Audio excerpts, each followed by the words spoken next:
Out of every 100 people you have ever met, there may be only one who carries what you carry, and sometimes it feels like there are none at all.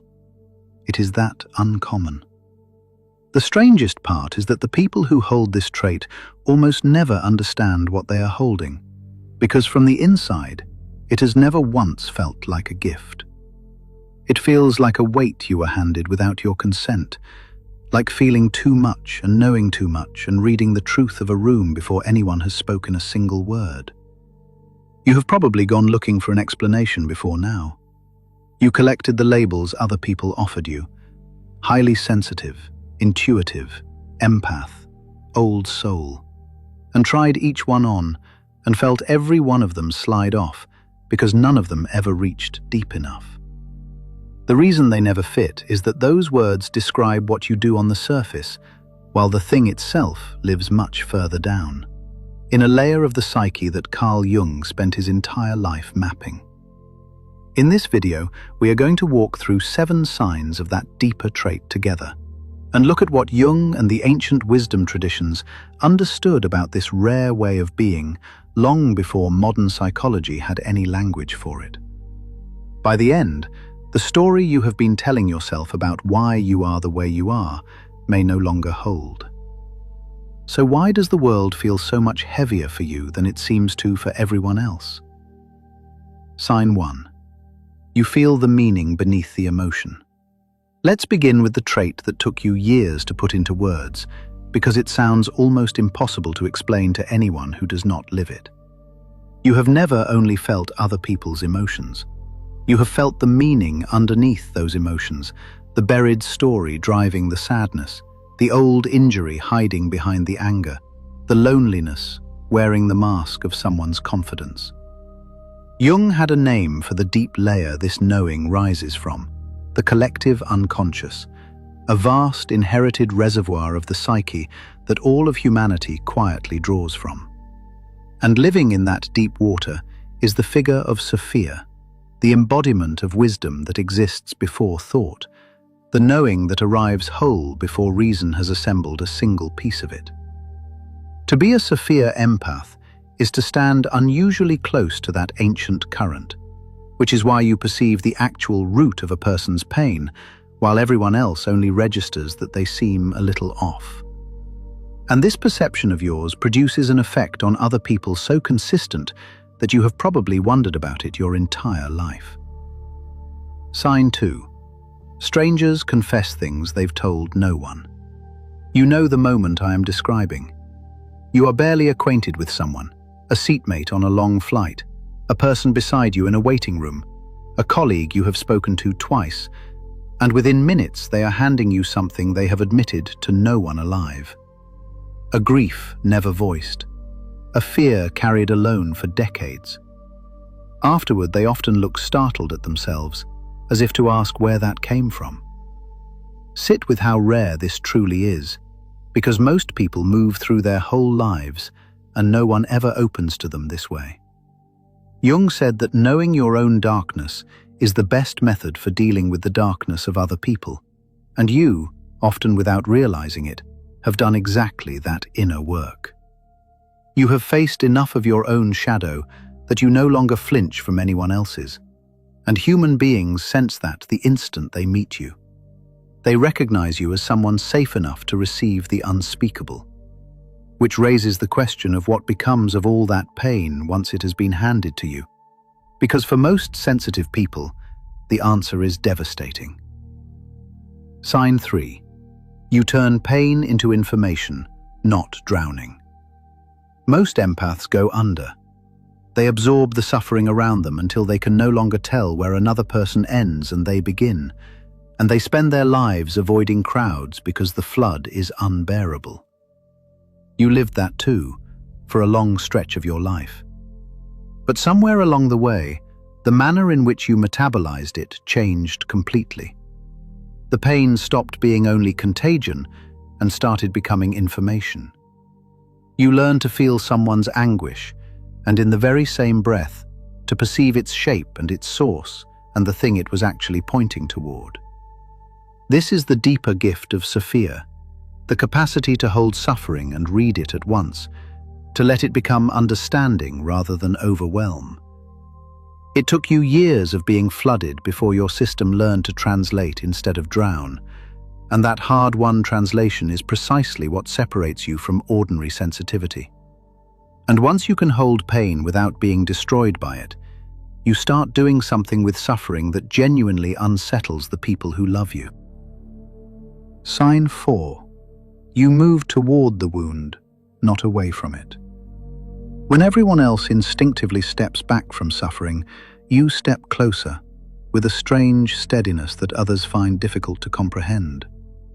You are the one who stays in the room with the dying, who sits beside the friend in collapse and says nothing because you understand that presence matters more than repair. Some deep part of you has always known there is treasure buried in the dark. Jung said it plainly, that there is no coming to consciousness without pain, and you have lived that truth in your own body so many times that you no longer fear the descent. The ancient traditions told the same story in their own language. The hero who must enter the underworld to retrieve what was lost, the seed that must go into the ground before anything can grow. You have learned that the cave you were most afraid to enter holds the very thing you have been searching for. This composure around darkness was never something you developed as a grown adult, though, and that is the part that becomes genuinely strange when you trace it back to where it started. Sign 5. You've carried the weight of years you never actually lived. If you look back honestly at your earliest memories, you will find this knowing was already in you absurdly early, long before you had any business understanding the things you somehow understood. While other children were fully absorbed in play, you were the one sitting slightly apart, watching the adults and reading the unspoken arrangements moving underneath their polite conversation. People remarked on it. They said you seemed far beyond your years, that talking to you felt like talking to someone who had been here before, and you never had the faintest idea what to do with that. You were not older in any literal sense. You were simply standing nearer to that timeless source than the people around you, drawing on a current of inherited wisdom that most human beings never feel at all. And a child standing that close to something so vast inevitably carries a gravity the others have not yet touched. And standing that close to something so much larger than yourself leaves a particular kind of hunger in you that an ordinary life has never once been able to satisfy. Sign 6. You feel pulled towards something larger than yourself. You can build the entire life everyone told you to want and still feel a steady tug towards something vaster, a purpose you cannot yet name, but cannot stop sensing either, as though you were enrolled in an assignment and only ever handed half the instructions. Jung called this the pull of individuation, the soul's lifelong drive to become the fullest version of what it already is. And he believed this calling grows loudest in those most attuned to the deeper layers of the psyche. You have felt that loudness your whole life, the refusal of your spirit to settle for the small story, the conviction that you were brought here to do something the comfortable life could never contain. It is not arrogance, and it is not restlessness. It is the deep self insisting on a size of life that matches the size of what you can actually perceive. And that same depth which calls you toward your purpose turns out to be the source of a sorrow the people around you have never once been able to understand. Sign 7. You grieve for the world, not only your own life. You do not mourn only your personal losses. You carry a tenderness for the suffering of strangers, for the planet, for the collective ache of the entire human family. And the people closest to you often cannot grasp why something so far away can wound you so personally. It is because the boundary between you and the rest of life was always thinner than theirs. You are wired into that collective layer Jung mapped, feeling its fractures as though they were happening inside your own body. Because in a way, the ancient wisdom traditions always understood, they genuinely are. This grief is not weakness or depression.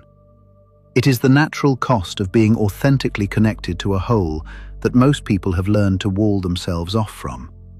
And it is one of the surest signs that Sophia's wisdom is moving through you. So once you can name all 7 of these in yourself, the real question is not what you are supposed to do about them. It is what this last one, the thinness of the wall between you and everything else, has been telling you all along about every other sign that came before it. Here is the truth that the 7th sign has been pointing at the whole time.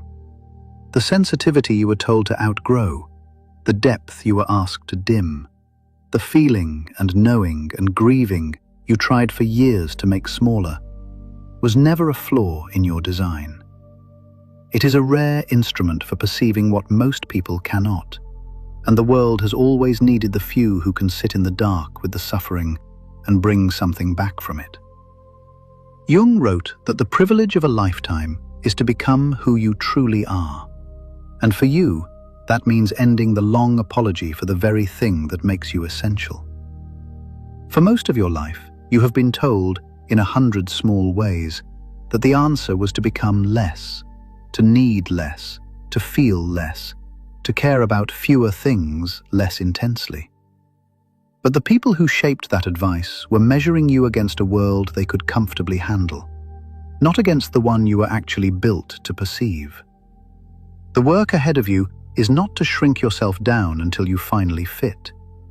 It is to find the handful of people and places and callings that can hold the full size of you, and to stop wasting your one rare life trying to be legible to those who were never equipped to read you. Sophia's wisdom was never meant to be hidden under apology. It was meant to be lived, offered, and trusted, because the gift only becomes a gift in the moment you finally let yourself carry it without shame. You are not too much. You have simply been carrying Sophia's wisdom in a world that forgot how to recognize it. And the day you stop running from that knowing is the day it stops feeling like a burden and finally becomes the gift it always was. So if you have spent your whole life believing you needed to become smaller to belong, what might change if you allowed yourself to become fully who you already are? Share it in the comments below. There are more people like you reading